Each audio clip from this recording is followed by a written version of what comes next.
Well, dragons, dinosaurs in the Bible, this is a neat topic, isn't it? Hey, I like to have some fun. Do you guys like to have some fun? Yeah, how about we start off with a little bit of fun? Pastor, is it biblical to say that people are basically good? Yes. At sinning. A lot of truth to that, isn't there? Here's another one. In the book of Job, God told Job to behold behemoth. It was probably also a good idea to beware behemoth. And my last one, here's Jonah. When Adam and Eve disobeyed God, they were the ones who did the eating. When Jonah disobeyed God, yeah, that's going to be one of the theological questions of heaven, isn't it? We're going to get to heaven, we're going to get to meet Jonah, we're going to say, Jonah, hey, what did that smell like anyway? Yeah.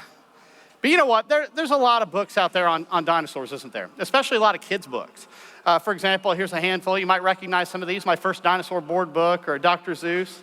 Well, there's more. There's more. There's more. Friends, this is just the start. But let me ask you, did these books give a biblical view of dinosaurs? No. In fact, they usually talk about something that opposes the Bible. Now, usually when I hear dinosaurs, whether it's kids' books, whether it's journals, whether it's television shows, textbooks, secular museums, you name it, usually when I hear dinosaurs, it's followed by something like 65 million years ago. Do you guys hear that? Yeah, we hear that all the time. And you know what's happening? The world is using dinosaurs to draw people in, especially kids of the next generation. They're using them to draw them in to a secular worldview. Do you realize that? You see, there's a battle over two different worldviews out there. A Christian worldview and all the non-Christian worldviews. Basically, man is being elevated to a position of being greater than God and his word.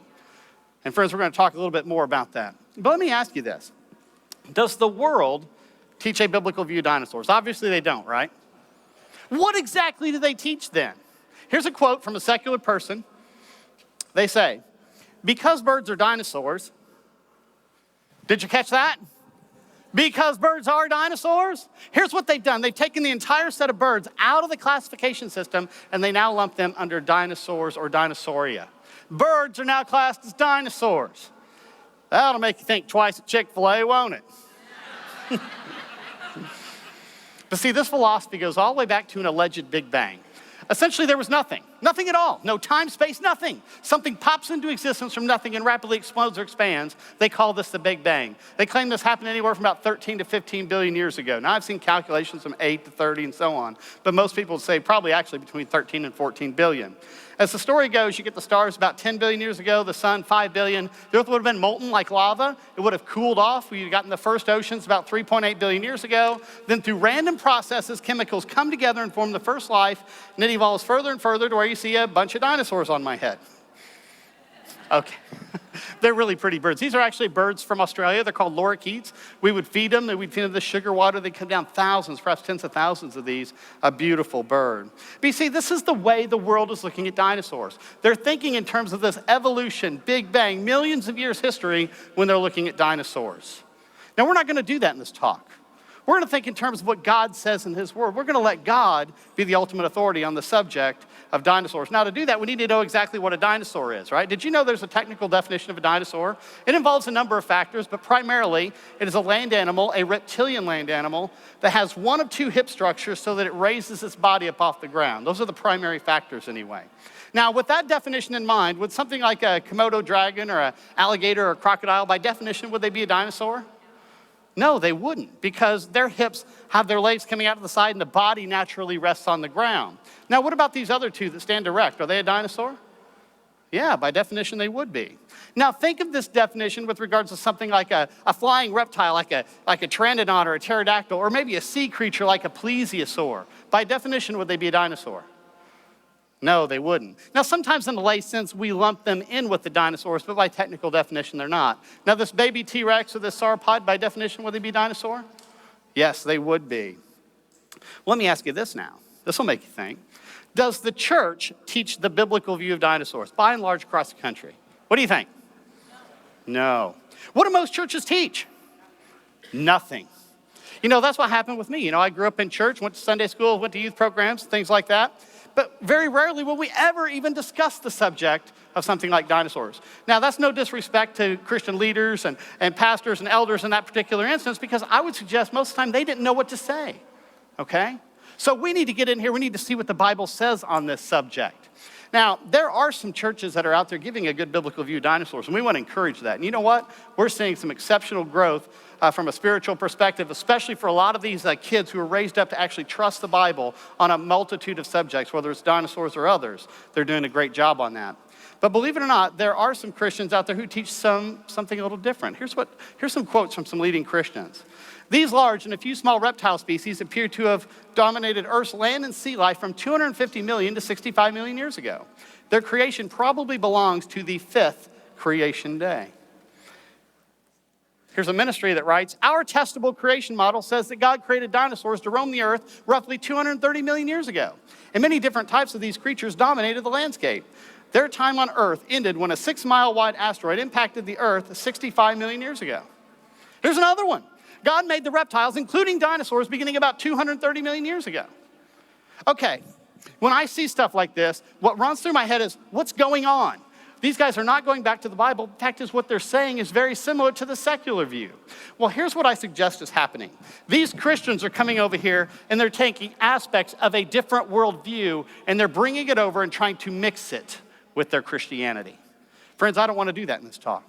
I want to step back and step fresh. Let's look at God's word. Let's let God be the ultimate authority. Because what's happening is there is a battle over two different worldviews. A Christian worldview and a humanistic worldview. Now, I just threw a big term out there, humanism, humanistic. Okay, humanism is anytime you take man's ideas, whether collectively or individually, and you raise them up to be greater than God and his word. Friends, man becomes the authority then. That is a religion called humanism.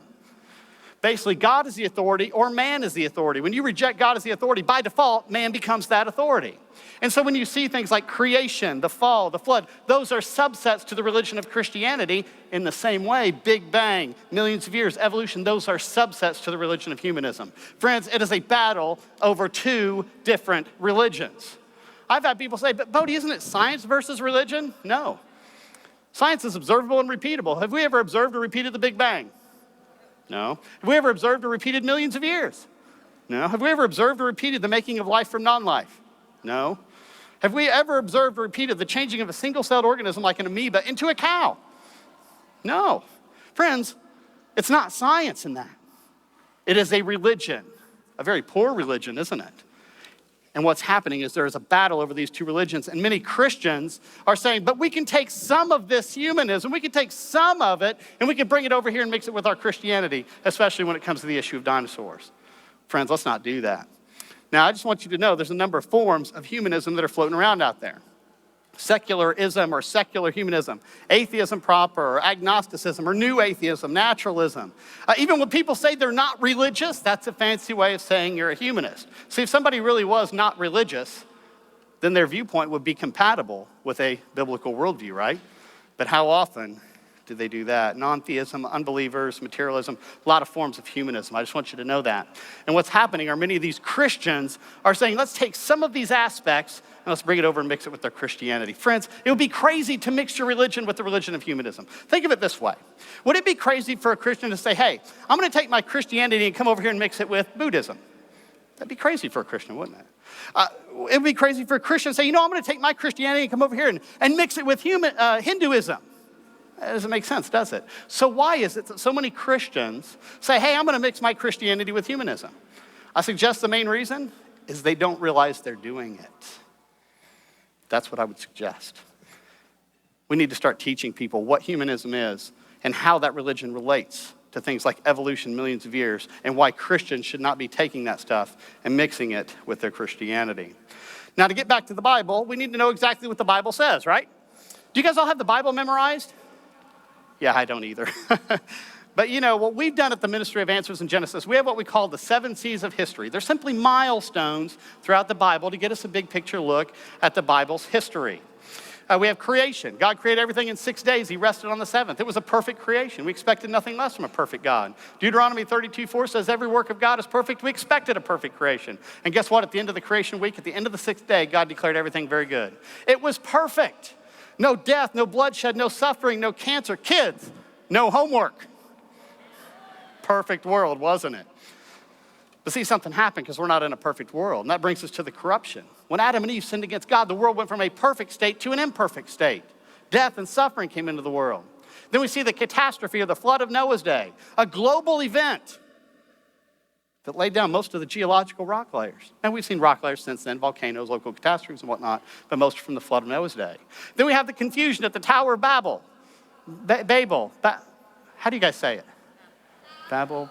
Yeah, okay, just go show the effects are still in, right? Then we have Christ stepping into history. We see his work on the cross.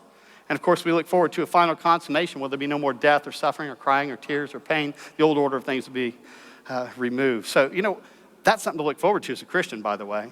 But we're going to use some of these seeds of history when we're looking at dinosaurs. And we're going to do this with a series of different questions. And from time to time, we're going to see what exactly the world says on a particular subject. And we're going to do this with a series of questions. You guys ready to jump into them? Yeah.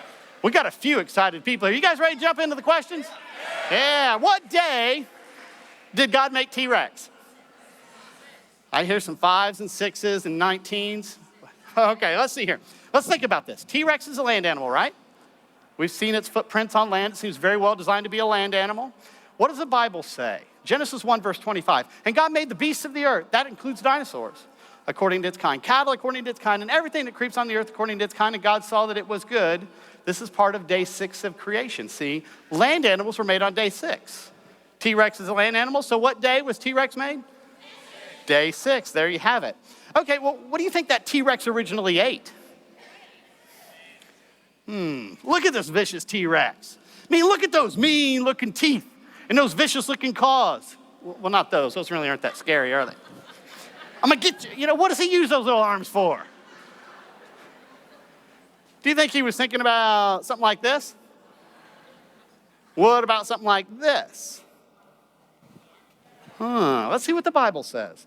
Genesis 1, verse 30. Also to every beast of the earth, to every bird of the air, to everything that creeps on the earth and which shares life, I've given every green herb for food, and it was so. So originally, that T-Rex was a vegetarian. Now I've had people say, hold on a second, Bodie. We've seen some preserved stomach contents of T-Rex. One of them had eaten a little juvenile protoceratops, another one had eaten a little duck-billed dinosaur. So at some point in Bible history, all that changed because some animals like T-Rex did start to eat meat. Can anybody name what event in Bible history changed all that? Yeah, the fall, when Adam and Eve sinned against God, everything changed. Now, we're not in a perfect world anymore. Death, bloodshed, and suffering came into the world. But I've had people ask a really good question. They said, hey, Bodie, that T-Rex had some pretty sharp teeth, had some pretty mean-looking claws. If everything was very good, there was no death, there was no bloodshed, there was no suffering, then why do we see those types of sharp teeth and design features that seem so well designed to go out and kill and eat other things? In fact, these are called defense or attack structures. For example, this alligator here, it's got a very powerful jaw and very sharp teeth. Seems very well designed to grab something, to eat it. But then you see the talons on an eagle that seems so well designed to go down and grab a rabbit or grab a fish out of the sea. And then you see defensive structures like a turtle shell to try to protect itself from getting eaten. And I've had people say, if the world was very good and perfect, why these design features? Well, there's actually 2 biblical viewpoints on that. The first is that the original design was used to eat vegetarian foods. Basically, they were used for a different purpose. I mean, T-Rex. You can imagine T-Rex tearing into a melon patch, couldn't you? Yeah, you really could, couldn't you? I've had people say, but hold on, Bodie, it's got sharp teeth. Doesn't that mean it's a meat eater? Nope. Sharp teeth mean one thing. It means it has sharp teeth. So there's a lot of animals with sharp teeth that don't eat meat. Fact is, there's a lot of animals with dull teeth that do. You see? Now, consider cats. Cats can have a diet that's almost 100% meat, and cats have very sharp teeth. Now, we've documented some lions that refuse to eat meat. I mean, one of them all it would eat was spaghetti. It's like, get that rabbit out of here. Give me my spaghetti. That's what I want. Pandas. Pandas have very sharp teeth, but what do they eat? Yeah, they eat bamboo. That's right. Have you guys ever seen those really vicious claws on a squirrel? Yeah, what do squirrels use those claws for?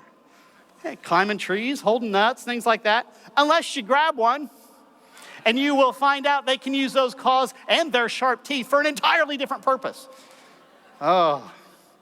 Well, the other viewpoint is there may have been some design changes at the fall of man. If you jump back to Genesis chapter 3, when Adam and Eve sinned against God, God cursed the ground. He cursed the animals, sentenced man to die. Things were changing. Remember that serpent? That serpent was cursed above the other animals. says it's going to crawl on its belly and eat dust all the days of its life. A lot of commentators think the serpent physically changed forms. The Bible doesn't say one way or another. But then the other animals were cursed as well. Was that when sharp teeth and claws, things like that possibly came about? It's possible. We leave that option open. If you look at the parallel things, to the woman, pain and sorrows in childbearing. Ladies, is this true? Yes. My wife has given birth 3 times. A 4th time will be coming up. I tell you what, you ladies are incredible. But see, that was a physical change. What about for the man? Do you realize the ground was cursed because of man? Thorns and thistles came forth. There was a physical change going on to the vegetation. So, I mean, if we consider all these things, consider that serpent. Hey, other animals were cursed there right along. With the woman, the increased pain and sorrows. With the man, thorns and thistles. Yes, things were changing. Is this when sharp teeth and claws, things like that came about to help these things survive in a sin, cursed, and broken world? It's possible. I mean, in a perfect world, could you pet the skunks? Yeah, you could. I wonder how long it took Adam to figure out you don't do that anymore. Honey, you're sleeping on a couch tonight. Hey, leave those beehives alone too. You see, they had to adjust to a sin, cursed, and broken world. We're so used to a sin, cursed, and broken world, we think it's the norm, don't we? It's tough for us to step back and imagine a perfect world, a world with no death or bloodshed or suffering. But I would leave either of these options open, even combinations. I know there's variations within these models as well. Well, when I talk about dinosaurs, I always get this question. Were dinosaurs on Noah's Ark? What do you think? Yes. Genesis 6, verse 20. Of the birds after their kind, of animals after their kind, this includes dinosaurs, that's talking about the land creatures, and of every creature of the earth after its kind, 2 of every kind will come to you to keep them alive. Now, as soon as I say this, I have people say, whoa, you got to be kidding me. How did you fit them great big dinosaurs on that little bathtub ark? There's a problem with this, isn't there?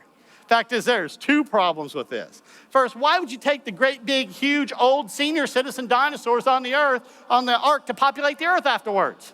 Doesn't make any sense, does it? Makes more sense, you can take the smaller ones. Perhaps juveniles. Do you realize the largest dinosaur egg we've ever found is a little bit bigger than a football? It's a T-Rex egg. Okay, do we have anybody here that likes football?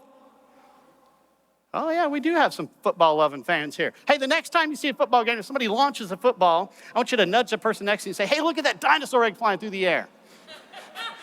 First off, they're gonna think you're really weird. But you know what? You can use this in a conversation to ultimately lead people toward Christ. Because you can say, hey, the largest dinosaur egg was a little bit bigger than a football, which means even the biggest of dinosaurs were much smaller in the past. And you know what? It makes more sense that Noah took the smaller dinosaurs on board Noah's Ark. In fact, the smaller of many animals. Less food, less space, less waste. These are all advantages on Noah's Ark. And you know what? You can ultimately take that into a conversation about Christ. But the other problem with that little bathtub ark, with that big dinosaur on it, is Noah's Ark was huge.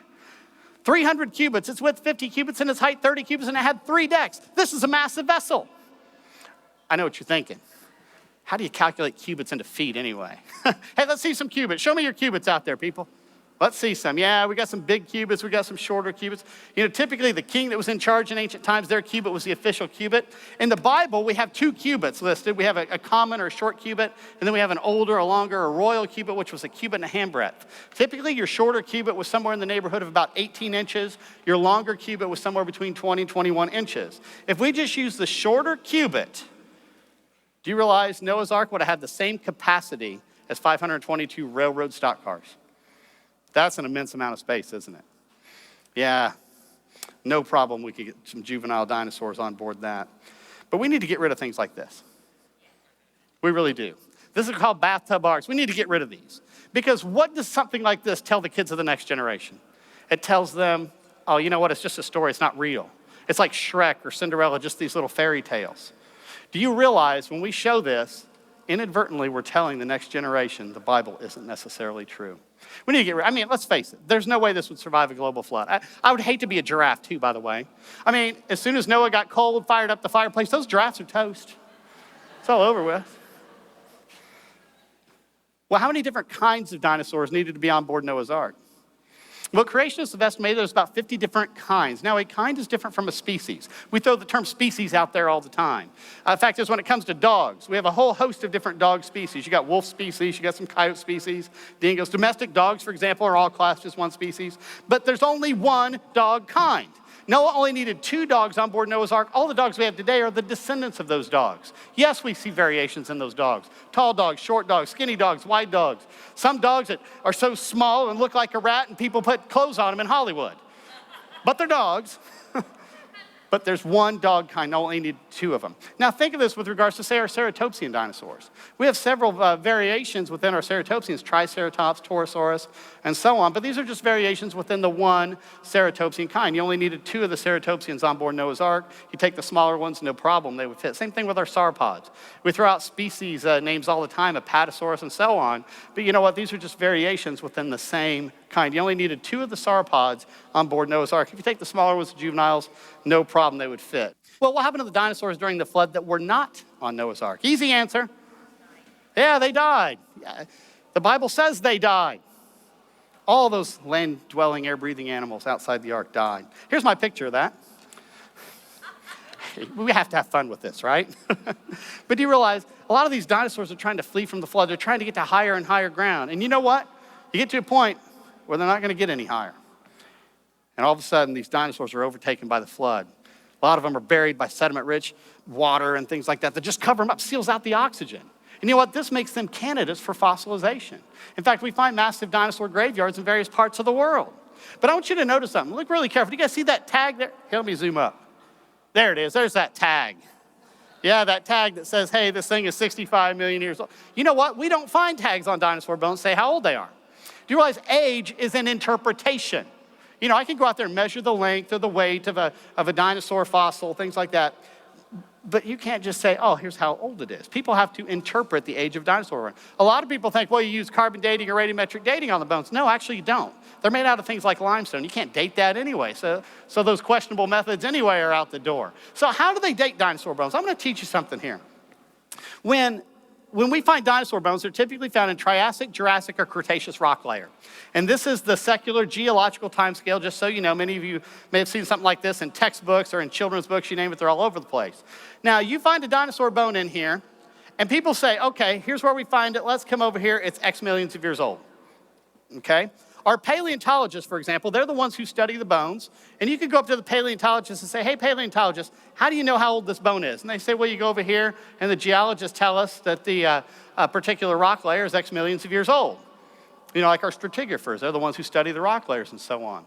Well, you go over here to the geologists, like your stratigraphers, and you say, hey, how old is this rock layer? And they say, well, the bones we find in it are so many millions of years old. Do you realize that's circular reasoning, isn't it? You see, people automatically assume the time scale is absolute, aren't they, when they're trying to figure out the age of the dinosaur bones? Now, I want to teach you something else here. Creationists and evolutionists actually agree on something here. We agree on these rock layers. There really is a Cambrian rock layer. There really is a Permian rock layer and a Cretaceous rock layer. There really is. Where we disagree is the timing. You see, in the secular worldview, they would say it took 72 million years to lay down the Cretaceous rock, and they say that ended about 65 million years ago. They say there really is a Cambrian rock layer, and it took 100 million years to lay down. We agree on the rock layers. We disagree on the timing. We think in terms of a global flood that lays down rock layers quickly. Same rock layers, same evidence, flood layers. Notice the millions of years virtually vanishes. And also notice, where exactly are the dinosaurs? Well, they're in these 3 rock layers, flood sediment. Same evidence, 2 different interpretations. Well, if the millions of years virtually vanishes, how old is the earth then? Well, I think they gave us 3 hours in here, so let's go ahead and start adding up those genealogies. Yeah, you guys, we stick around for that. You guys will be out like a light, right? If you're ever having trouble sleeping, don't take an Ambien, don't count sheep, book of numbers. There you have it. Well, let's do a short estimate here. The earth was created on day 1. Adam was created on day 6. You have about 5 days in between there. And now notice, that's almost negligible in our calculation. Now, if you add up those genealogies from Adam to Abraham, and most people can do that. That's in Genesis chapter 5 and Genesis chapter 11. And you can tally these up. You get all the way up to Abraham. I know that might be difficult for you to read there in the back, but you get about 2,000 years or so. Now, most scholars, Christian or secular, agree that Abraham lived about 4,000 years ago, about 2,000 years before Christ. So just from a rough estimate, you're going to get about 6,000 years for the age of the earth. And a lot of chronologists have tallied this up and arrived at numbers very similar to this. What does the Bible talk about any dinosaurs? What do you think? Yeah? Can anybody tell me book and chapter? Job chapter 40. That's the one that always pops up. Verses 15 through 19, I'm going to read this. It talks about a creature called Behemoth. Look now at the Behemoth, which I made along with you. He eats grass like an ox. See now his strength is in his hips, and his power is in his stomach muscles. He moves his tail like a cedar. The sinews of his thighs are tightly knit. His bones are like beams of bronze, his ribs like bars of iron. He's the first of the ways of God. Only he who made him can bring near a sword. If you keep reading through the context, this Behemoth goes out into a flooding Jordan River and has no fear. It's in amongst the reeds. The lotus trees hardly give it enough shade. I mean, it's just incredible to take a look at that. But I love this. He eats grass like an ox. And I love verse 17 here. He moves his tail like a cedar. Have you ever seen how a cedar moves? You know, a cedar might kind of kink over just a little bit more if the wind and the storm was really coming at you. Do you realize that some commentators of the Bible have denoted this as perhaps being an elephant or a hippo? That's what they say the Behemoth is. An elephant or a hippo. And I thought, really? So I went to the Cincinnati Zoo, not too far from the Creation Museum, which you are all going to go to one day, right? Yes, amen on that one. Okay, so I go to the Cincinnati Zoo. There's a couple of spots where you can see these elephants. And most people congregate to the side where the elephants are looking, and they're getting these beautiful pictures of the tusks and the ears and so on. I was on the backside, trying to take pictures of backside's elephants. I'm back there like, yeah. People are looking at me like, man, what's wrong with that guy? I got great pictures of the backside's elephants, though. You see, I want to see that tail moving. That thing is like whipping around, swatting up there, trying to hit insects. That tail is moving like a weeping willow. It doesn't move at all the way a cedar would move. I thought, well, maybe a hippo. That thing hardly has a tail. You know, a tail that would move more like a cedar is something like this. Now, I haven't been around to fit on the illustration. Does this work? No. What about this one? No. You see something like that, pinch yourself, wake up, there's something wrong. You know, a tail that will move more like a cedar would be something a little bit more akin to something like a sauropod dinosaur. Makes a little bit more sense anyway. And just in size comparison, say a brachiosaur in comparison to an elephant or a hippo, which would be the first of the chief of the ways of God if the Lord is trying to describe this to Job? Yeah, that sauropod makes a little bit more sense. Well, you know, the very next chapter, Job 41, talks about a critter called Leviathan. Do you guys use the word critter? You see, where I'm from, we use warsh and crick and all this stuff. You know, that's a different discussion, though. But Leviathan, now this is a water creature, so by definition, it's not classed as a dinosaur. But I want to read verses 18 through 21. Tell me what you think of when I get done with this. His sneezings flash forth light. His eyes are like the eyelids of the morning. Out of his mouth go burning lights. Sparks of fire shoot out. Smoke goes out of his nostrils as from a boiling pot and burning rushes. His breath kindles coals, and a flame goes out of his mouth. What does that make you think of? Yeah, like a fire-breathing dragon. Well, I've had people come up and say, okay, Bodie, okay, hold on. This behemoth, this Leviathan, they're simply mythological creatures. They're not real. And I thought, really? The Lord is speaking to Job in Job 38 through 41. He's basically putting Job in his place. And the Lord, he talks about a lion. Is that real? Yeah. A raven, is that real? Yeah. Donkey, wild ox, ostrich, horse, locust, hawk, eagle, are they real? Yeah. Well, why would the Lord suddenly switch to mythological creatures? That simply doesn't make sense. But Bodie, you trying to tell me the Lord makes some sort of creature to shoot out fire? The Lord would never make a creature to possibly shoot out fire. Let me introduce you to a bombardier beetle. Lives in South America. This beetle shoots out two chemicals that basically react with each other and get superheated. They basically catch on fire. This bug literally sneaks up to other bugs and cooks its prey before it eats it. Now, I'm not a fan of bugs, but that has to be the coolest bug on the whole planet. Bar none, blows spiders out of the way. But, you know, the Bible talks about other creatures that would shoot fire. For example, Isaiah talks about the fiery flying serpents. If you look at the books of Moses in Numbers and Deuteronomy, Moses talks about the fiery serpents. Hey, do you realize if the Lord could do this with a bug, could he do this with a Leviathan and these fiery serpents? Absolutely, he could. Well, why don't I find the word dinosaur in the Bible then? I mean, you can search Bibles all over the place. You're not going to find dinosaur in there. Well, let's think about this. Why don't I find the word dinosaur in the Bible? You know, early translations of the Bible into English were in the 1600s. You might think of the Geneva Bible in 1560 that the Pilgrims brought over. There was a number of others. People started arguing over them. And you know what? They said, hey, let's get a standardized translation here. And we got the King James in 1611. I'm going to use that as the example here. The word dinosaur was not invented till the year 1841. That's 230 years difference. So can anybody tell me why the word dinosaur isn't found in the Bible? Yeah, it didn't exist yet. It's like trying to find the word Facebook in the Bible. Or smartphone. Not going to find that one either. But can you think of another word that may have been used in place of something like that might have represented a dinosaur? What about the word dragons?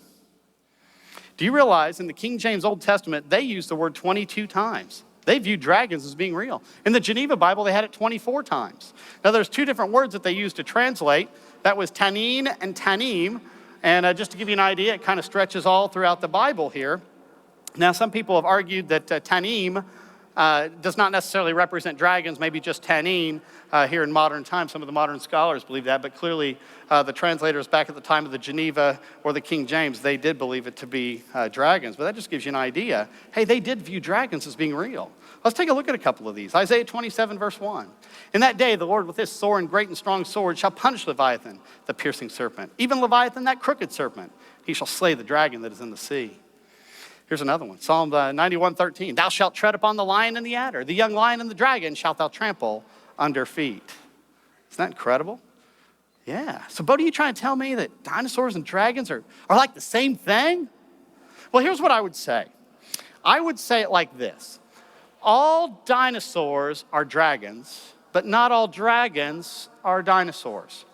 And the reason I would say it like that, dragon is more of an overarching term. It would include the flying reptiles and the sea reptiles and even some of the serpentine creatures that would not be classed as dinosaurs. Remember, dinosaurs is a very pointed definition of a particular types of land-dwelling reptiles. So basically, all the dinosaurs would be dragons, but not all the dragons would be dinosaurs.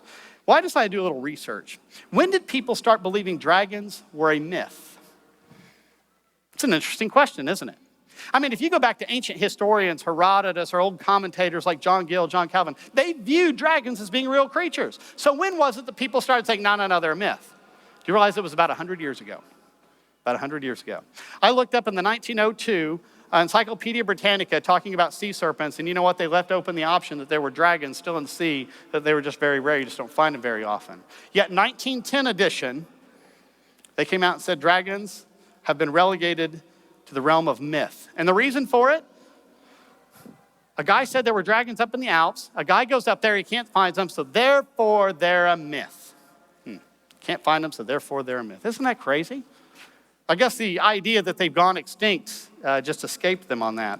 But you know, a lot of people went against this all the way up to 1948. Here's the New Century Dictionary that says, dragons, a huge serpent or snake, now rare. Isn't that interesting? This is a recent debate. Do you realize that? It's a recent one. My wife and I, we were over in Old Town Stockholm called Gamlastan. And when we were there, there was this huge statue of St. George killed a dragon. You guys heard of St. George? Yeah, St. George. He's probably one of the most famous dragon slayers. There's a number of others, Margaret, Sylvester, and a host of others you can look up.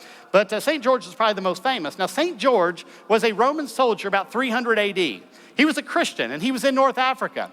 And he was coming across this pagan village, and there was a lady outside tied to a stake. And she's like, get out of here, flee for your life. A dragon's going to come eat me. Well, let me back up and give you a little history to that. This pagan village was being terrorized by a dragon. And so they didn't know what to do. So they were crying out to their pagan gods, oh, what do we do? And so they decided, oh, we have to do sacrifice to this dragon. So they started taking a couple of sheep out and feeding out the dragon. Okay? Well, the dragon kept getting bigger. They're feeding it out. It's getting bigger. And their sheep population was going down. Well, one day they ran out of sheep. Well, the dragon came and started terrorizing, and they're like, oh, no, what do we do? Oh, we need to do human sacrifice. So they started casting lots to see who would get sacrificed. They started sacrificing some of its citizens. One day they cast a lot, and it fell on the king's daughter. King didn't like that. He wanted somebody else to take that position. Guess what? Nobody volunteered for that job. So out was the princess tied to a stake when St. George came by. That dragon came out, and St. George is going to kill that dragon. So he stabbed it, but he didn't kill it right there. He took it back to the village and slayed it right in front of everybody just to show them it was just an animal. And you know what? They let St. George preach Christianity to him. The way the account goes, the entire village gave their lives to the Lord. So you never know what your actions may lead to. So there you have it. St. George rescues the princess. Surprised Disney hasn't gotten a hold of this one yet. Give it time, right? But do you realize we find dragon legends all over Europe, for example. We even find them just in the United Kingdom alone. Each of these towns or villages has one dragon legend associated with it, if not more than one. But all across, if you just look at England itself, in England before the Norman conquest in 1066, the dragon was chief among the royal ensigns in war. fact is the Bayeux Tapestry, if I'm pronouncing all that correctly, this is the tapestry. It's a long tapestry that shows the Normans when they came in and conquered England. And they have a number of animals all along here. Some of these are dragons. It's incredible. Right there along other creatures that we view as real even today. The flag of Wales still adorns a dragon on it. The Royal Bavarian flag in southern Germany, their old flag had a dragon on it as well. The old Mercian flag had a dragon too. If you flip to places like the Orient, places like China, they were well known for their dragon legends. Marco Polo even talked about how they used them for medicinal purposes and how they skinned them out and that they were longer and skinnier. But even in China, the dragon appears as the national symbol and badge of the royal family. That is if it has 5 toes on it. Only the royal family was allowed to have a dragon with 5 toes. The dragon adorned the Chinese flag until the founding of the Republic of China in 1911. Here's what that flag looked like. A more modern flag, the flag of Bhutan out in the Orient, has a dragon on it. So does their national emblem. Now, these are more of a recent put on there. And the reason they put it on there was to herald back to the time of the Druk, or the dragons, back in their old days. For those of you who've been to a Chinese restaurant, many of you may have seen the Chinese zodiac. It's a 12-year cycle. It has 11 real creatures and suddenly a dragon. You see, the Chinese viewed the dragon as being a real creature. If you flip toward some literature, Alien, in his book on the nature of animals, or natural history of animals, about 220 AD, he writes, "But according to accounts from Phrygia, there are dracones, dragons, in Phrygia too, and these grow to a length of 60 feet. That's a pretty good-sized dragon. Pliny, in his book Natural History, about 70 AD, writes, "Africa produces elephants, but it is India that produces the largest, as well as the dragon." I've been to South America, been to places like Peru, and they have a host of different pottery and textiles and ancient things that they pulled out of graves even that mention dinosaurs or dragons, have them in depictions. Here's one at the Mashi culture at the Museum of the Nation. They estimate this is from about AD 400 to 1100, and there's a dragon right on it.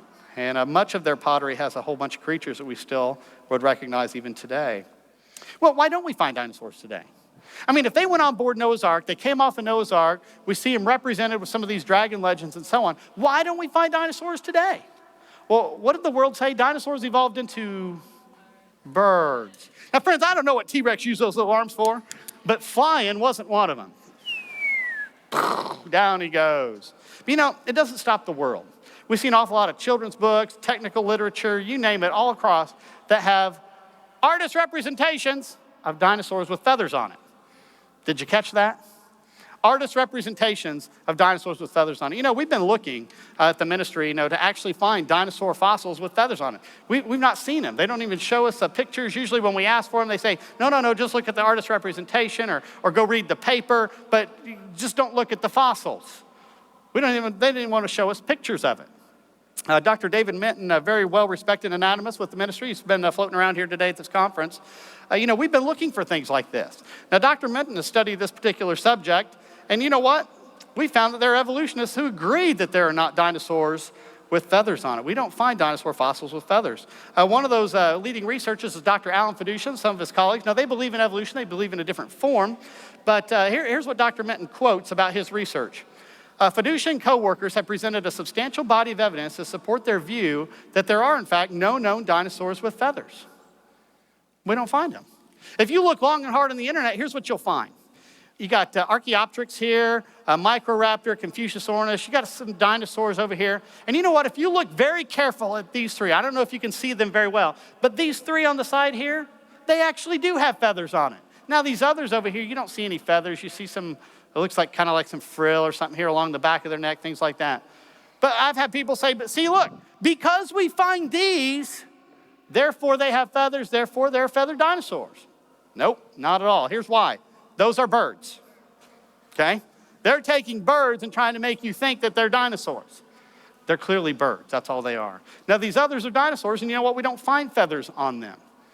Now let me zoom up on the Archaeopteryx, just so you can see that a little bit better. You can kind of see where the feathers were. They really did have feathers, but that's because they're birds. See, here's what the world is doing. They need to have missing links. They need it. They must have it. So what they're doing is they're taking birds and they're trying to make them look like dinosaurs. For example, our Archaeopteryx. It's a unique bird. It's got teeth. Some number of ancient birds actually had teeth. We don't have any birds today that have teeth. And they also had a couple of claws out there on their wings. And so people said, oh, look, see, it's a missing link. That was a dinosaur evolving into a bird here, still in process. Well, no, not really. Do you realize there's a hoatzin, a bird that lives in South America, still has claws on there, okay? And chickens. Chickens are like the lab rats of the bird world. I feel sorry for chickens sometimes.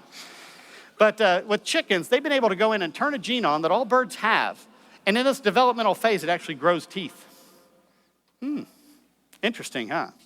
But see, they're taking birds trying to make them look like missing links, but they're not. Another way to make missing link is you take dinosaurs and you try to make them look like birds. So people start looking at things like, oh, hey, we see these little things, this is frill or whatever. Oh, maybe those are feathers. Maybe it's starting to grow feathers. And all of a sudden you see artist representation that have feathers all over them. But they're not feathers. I mean, a lot of reptiles have things like this.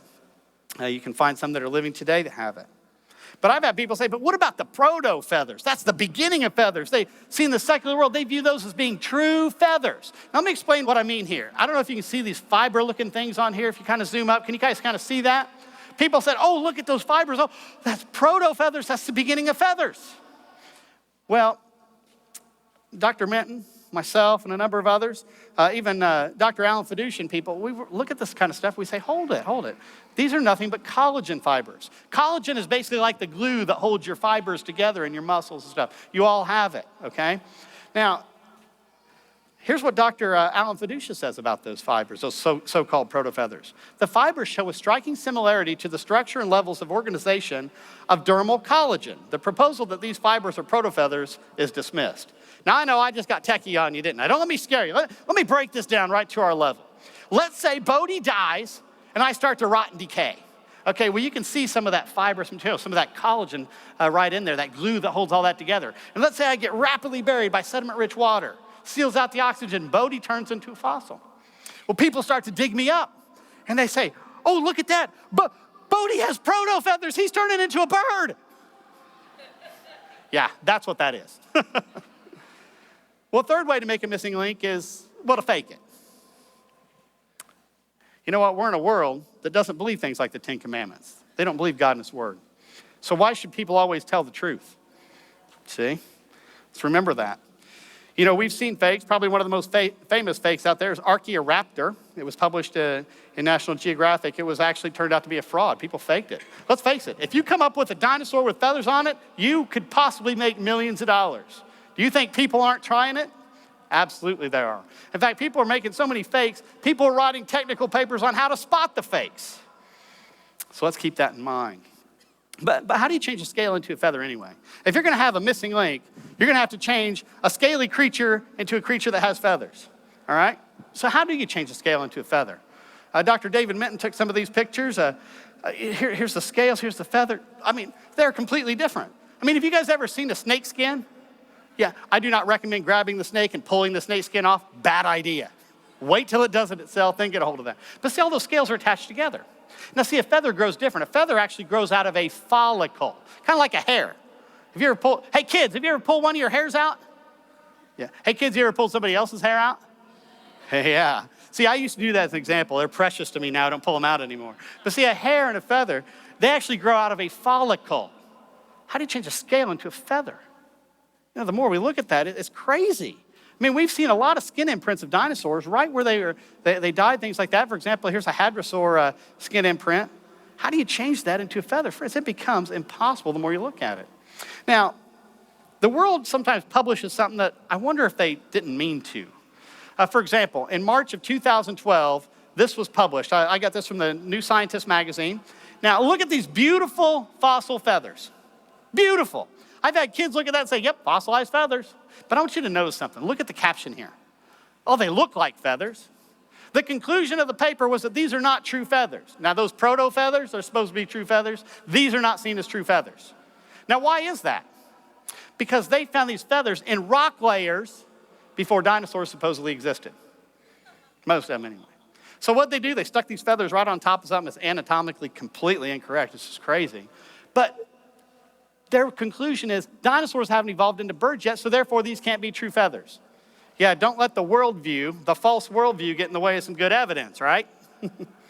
Now, is this a problem for us? Birds were made on day 5, flying and sea creatures. So having them buried in flood sediments, not a big deal for us, okay? This is consistent. We expect this. Now, here was something that was published just a few months ago.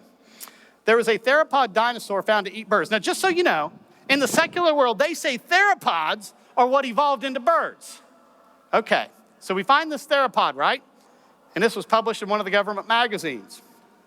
Now, if you look very carefully at its stomach contents there, we find some bones. And people have been able to identify these bones. These bones are from 3 birds.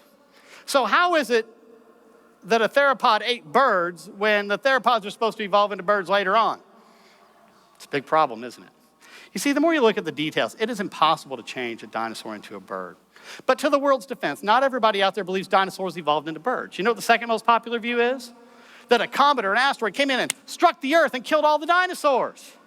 There's a problem with that. Why would that basically kill all the dinosaurs and really nothing else? Problems, isn't it? I've seen some technical papers that said dinosaurs died of disease. Believe it or not, I've seen some others that say they starved to death. And I've seen others that said they overate. And if you want to hear the latest one that came out a year ago in England, you are not going to believe this. You know what? If I told you about it, you wouldn't believe it, so I had to put the headline up here. Yes. The press was all over them because dinosaurs supposedly tooted themselves to death. Here's how it went. Dinosaurs gave off so much gas that it affected the climate. Part 2 of all that is climate change led to the demise of dinosaurs. Press was all over them. You saying dinosaurs tooted themselves to death? Well, you should have seen it. I went to my artist and said, hey, can you draw this for me? He's like, how am I supposed to draw that? Well, I had a brilliant 7-year-old come up to me afterwards, and he said, here's how you draw it.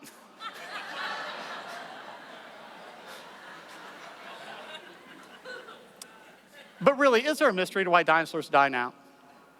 What is the ultimate reason for why dinosaurs are dying out? Because of sin. See, when Adam and Eve sinned against God, God no longer upholds the world in a perfect state. He basically gives us a taste of what life is like without him. He still upholds the world, don't get me wrong.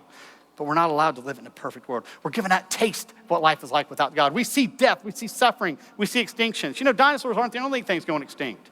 Passenger pigeons have gone extinct. Dodo birds have gone extinct. A lot of people think the West African rhino just recently went extinct. The ultimate reason, friends, is because of sin. Now, some of the specific reasons may have been a changed environment. Most creationists believe there was an ice age that followed the flood. How well do reptiles do in the cold? Not very well.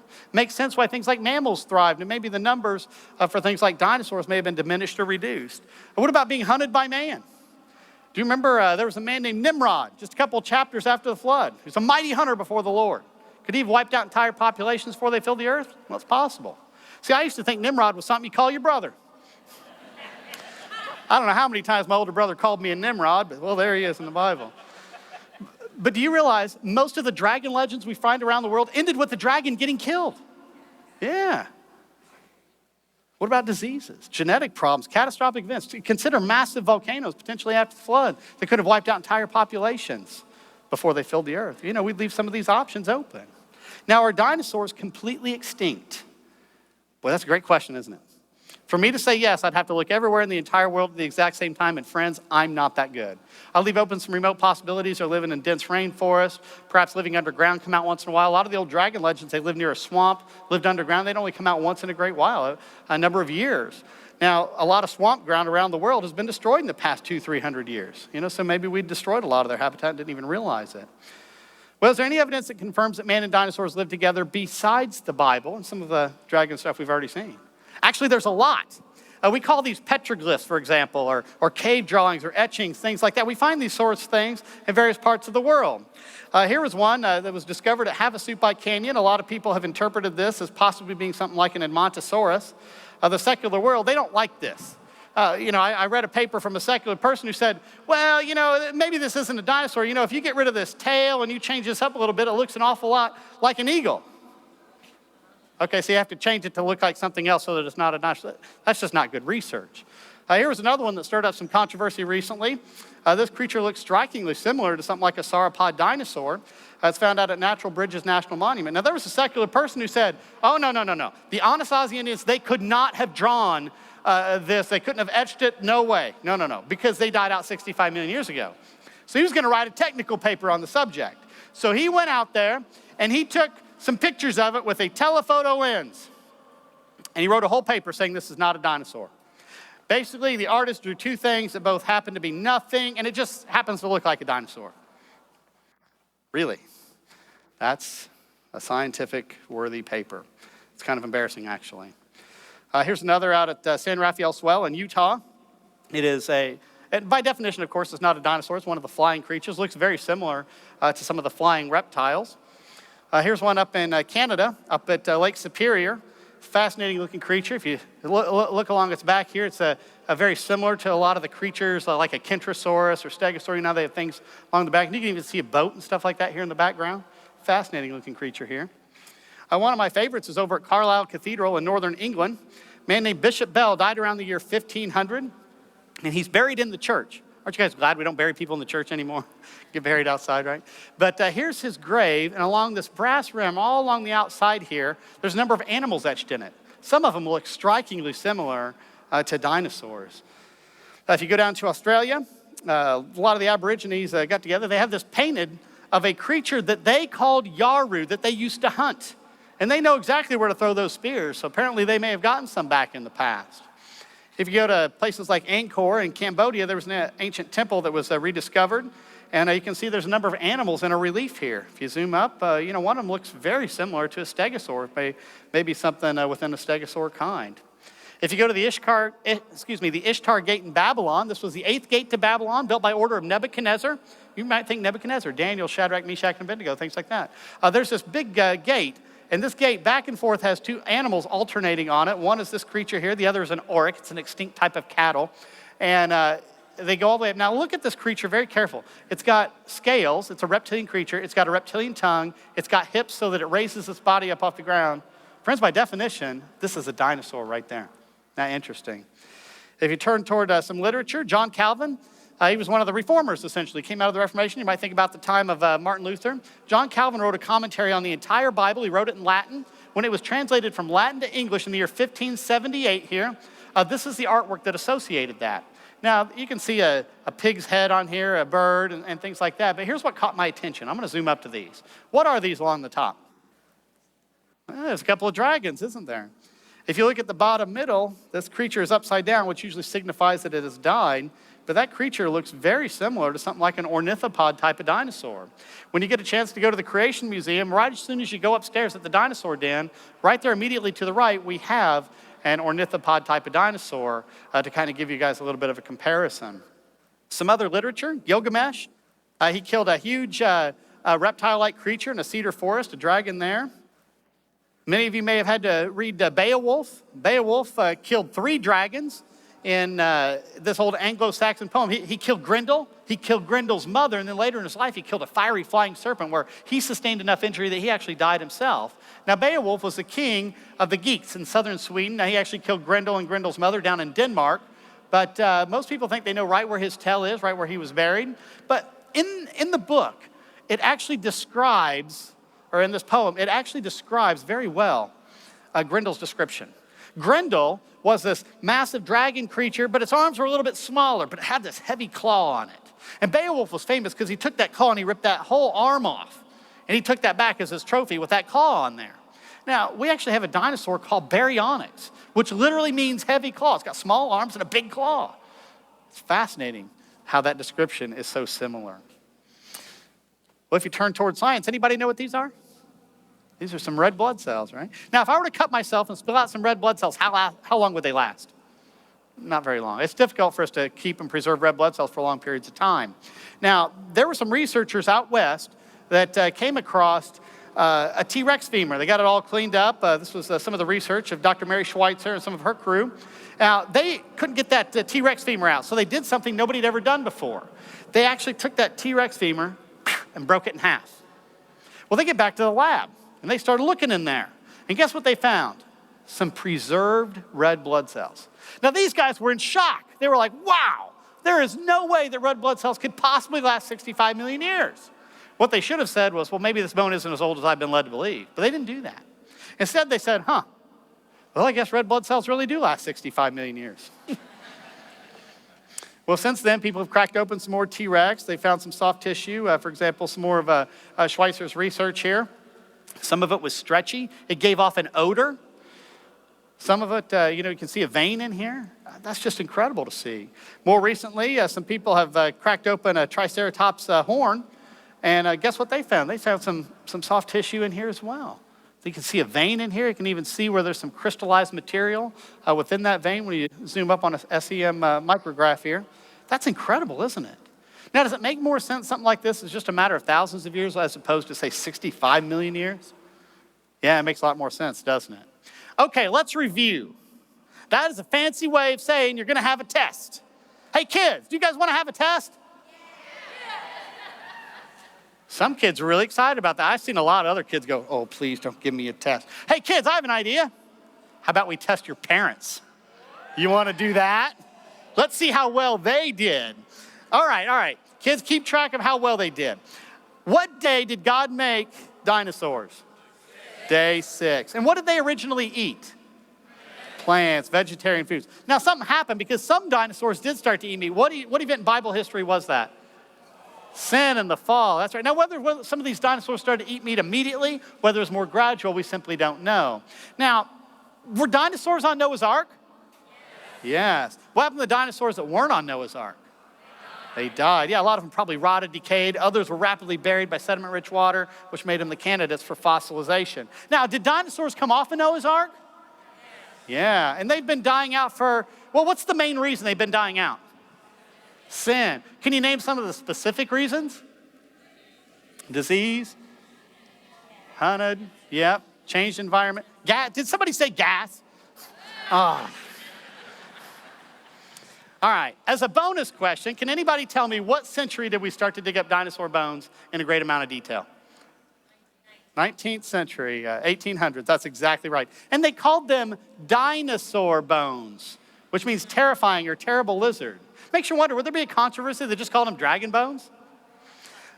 All right, kids, how well did your parents do? Did they do good? Did they do bad? See, I found kids give out 2 grades, A or F. There's no curve, there's no B's or C's. Well, that's good. I'm glad you guys did pretty good on this one. But I want you to realize, we're in a culture where people are battling over dinosaurs from 2 different religions. And I want you to realize, we just looked at dinosaurs from a biblical viewpoint, answering a lot of questions, using the Bible as the framework, using it as the absolute authority to let it be the guidebook to look at dinosaurs. And you know what?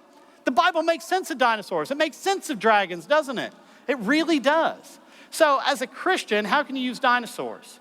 Now, I'm assuming most people who come to this conference are Christians. There may be people who've come who are not Christians. If you are not a Christian, we welcome you here. We hope you're having a great time. But most of all, friends, we hope you're challenged to a certain degree, especially to consider the claims of Christ, because, friends, that's what this is all about. We're not just here to talk about the flood or dinosaurs or dragons or a host of different topics. We want to see people won to the Lord and Savior, Jesus Christ. We're right up front with that. But as a Christian, how can you use dinosaurs? Well, here's what I suggest. Missionary lizards. That's right. Remember that dinosaur egg? Whew. Hey, look at that dinosaur egg flying through the air. You know what? You can ultimately take that into a conversation about Christ. You know what? We do that. Here at this ministry, at the Creation Museum, for example, we have a number of dinosaurs that are there. And what we want people to realize as they go through the Creation Museum, as we talk about dinosaurs and dragons and these different topics, that people realize that the Bible's history is true when it comes to these subjects. And because the Bible's history is true here, guess what? It's also true when it comes to the gospel, which is found in that history. You see, that's how you can use dinosaurs to point people to the Lord and Savior, Jesus Christ.